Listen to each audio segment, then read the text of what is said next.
வணக்கம் நிகிதா. வெடிபொருட்கள் தயாரிக்கும் மூலப்பொருட்களை ஏற்றி வந்த 30க்கும் மேற்பட்ட கண்டெய்னர் லாரிகள் 17 கண்டெய்னர் லாரிகள் திருவொற்றியூர் கான்கேர் கண்டெய்னர் யார்டுக்குள் கொண்டு செல்லப்பட்ட நிலையில் 10க்கும் மேற்பட்ட கண்டெய்னர் லாரிகள் சாலையோரத்தில் துப்பாக்கி ஏந்திய ராணுவ பாதுகாப்புடன் நிற்பதால் பரபரப்பு ஏற்பட்டுள்ளது. பூனேவில் உள்ள ராணுவ தொழிற்சாலையில் இருந்து தயாரிக்கப்படும் வெடிப்பொருட்களின் மூலப்பொருட்கள் மற்றும் துப்பாக்கி குண்டுகள் கண்டெய்னர் லாரிகள் மூலம் மணலி வழியாக கொண்டு வரப்பட்டு சென்னை துறைமுகத்திற்கு கொண்டு சென்று அங்கிருந்து கப்பல் மூலம் வெளிநாடுகளுக்கு ஏற்றுமதி செய்யப்படுகிறது. இது பற்றி கான்கேர் கண்டெய்னர் யார்டு ஊழியர்களிடம் கேட்டபொழுது, வெளிநாடுகளில் இது போன்ற வெடிப்பொருட்கள் தயாரிக்கும் மூலப்பொருட்கள் தயார் செய்வதில்லை.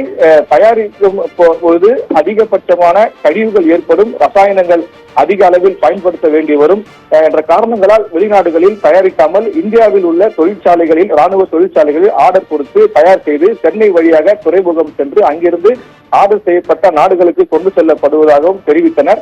கடந்த ஆண்டு 30க்கும் மேற்பட்ட கண்டெய்னர் லாரிகளில் வெடிப்பொருட்கள்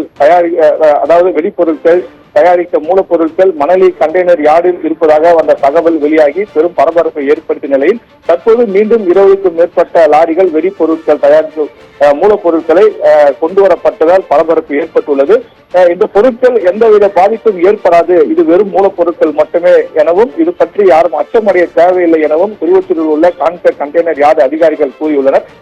எந்த நாடுகளுக்கு இங்கிருந்து ஏற்றுமதி ஆகின்ற என்ற தகவலை இதுவரை தெரிவிக்கவில்லை நிகிதா.